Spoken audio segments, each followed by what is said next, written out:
ಹೆಣ್ಮಗುನೇ ಬೇಕು ಅಂತ ದೇವ್ರ ಕೇಳ್ಕೊಂಡಾಗ ನಮ್ಮ ಲೈಫಲ್ಲಿ ದೇವತೆ ತರ ಬಂದವಳೆ ನಮ್ಮ ಈ ಪುಟ್ಟ ಗೌರಿ. ಹೆಣ್ಮಕ್ಳಿಗೆ ಪ್ರೀತಿ, ತ್ಯಾಗ, ಕರುಣೆ ಎಲ್ಲ ಹುಟ್ತಾನೆ ಬರುತ್ತೆ ಅನ್ನೋದು ನಮ್ಗೆ ಇವಳನ್ನ ನೋಡೇ ಗೊತ್ತಾಗಿದ್ದು. ನಾನು ಸುನಿಲ್ ಉತ್ಸವ್ ಇದ್ದಿದ್ ಮನೆಗೆ ಕ್ಯೂಟ್ನೆಸ್ ಓವರ್ಲೋಡೆಡ್ ಗೊಂಬೆ ಆಗಿ ಬಂದು ನಮ್ಮ ಫ್ಯಾಮಿಲಿನ ಕಂಪ್ಲೀಟ್ ಮಾಡ್ದವಳೆ ಈ ಪುಟಾಣಿ ಗೊಂಬೆ ಉನ್ನತಿ. ಒಂದ್ ಮಗು ತೀಟೆ ತಿಮ್ಮಣ್ಣ ತರ ಇದ್ರೆ ಇನ್ನೊಂದ್ ಮಗು ಸೈಲೆಂಟ್ ಸೀತಮ್ಮ ತರ ಇರ್ತಾರೆ ಅಂತ ಹೇಳೋದು ನಿಜಾನೇ ಅನ್ಸುತ್ತೆ.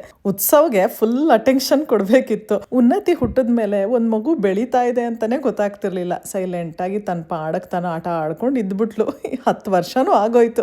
ಅಪ್ಪಂದ್ರು ಹೆಣ್ಮಕ್ಳು ತಾಳಕ್ ಕುಣಿತಾರಂತೆ, ಯಾಕಂದ್ರೆ ಆ ಹೆಣ್ಮಗು ಅಷ್ಟೊಂದು ಪ್ರೀತಿ ಕೊಡುತ್ತೆ.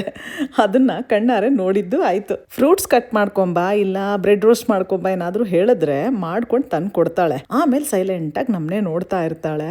ನಿನ್ಗೂ ಬೇಕಾ, ನೀನು ತಿಂತೀಯಾ ಅಂತ ಕೇಳಿದ್ರೆ ಸರಿ ನೀವು ಕೊಟ್ರೆ ತಿಂತೀನಿ ಅನ್ಬಿಟ್ಟು ಈಸ್ಕೊತಾಳ. ಅವಾಗ ಇಷ್ಟೊಂದು ಪಾಪಚ್ಚಿ ಈ ಪುಟಾಣಿ. ಅದಕ್ಕೆ ಈ ತರ ಮುಗ್ದೆ ತರ ಇದ್ರೆ ತುಳ್ದಾಕ್ಬಿಡ್ತಾರೆ ಅಂತ ಭಯನೂ ಆಗುತ್ತೆ. ಅದಕ್ಕೆ ಕರಾಟೆ ಕುಟ್ಟಿ ಮಾಡ್ತಾ ಇದೀವಿ ಈ ಪುಟ್ಟಿನ. ಈ ಪಾಪಚ್ಚಿ ಪುಟಾಣಿ 100 ಕಾಲ ಸಂತೋಷವಾಗಿ ಖುಷಿಯಾಗಿ ಇರ್ಲಿ ಅಂತ ದೇವ್ರ ಹತ್ರ ಕೇಳ್ಕೊತಾ ಅವಳ 10ನೇ ವರ್ಷದ ಹುಟ್ಟು ಹಬ್ಬಕ್ಕೆ ಒಂದು ಹ್ಯಾಪಿ ಬರ್ಡೇ ಟು ಯು ಅಂತ ವಿಶ್ ಮಾಡ್ಬಿಡೋಣ.